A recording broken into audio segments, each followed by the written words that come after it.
যখন ভিডিওটা তোমার সামনে আসবে তখন থেকে 7 দিন ধরে নেবে যে 7 দিন তোমার সাথে কি ঘটতে চলেছে। তোমার সাথে অসাধারণ কিছু ঘটতে চলেছে। তোমার মনের মানুষকে হয়তো ফিরে পেতে পারো। তোমার মনের উইশকে তুমি আগামী 7 দিনের মধ্যে ফুলফিল করতে পারবে। পেশেন্ট, তোমার ধৈর্যের পরীক্ষা নিচ্ছেন ঈশ্বর। তোমার ধৈর্যের পরীক্ষা শেষ। এবার তোমার জীবনে সফলতা পাবার সময়।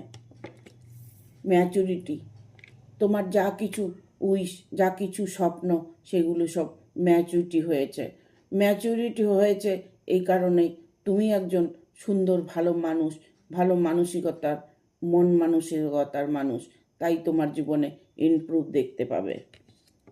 সাইলেন্স, নীরবতা, তুমি যে নীরবতা পালন করেছো সেটাই তোমাকে ঈশ্বর পথ দেখাচ্ছে।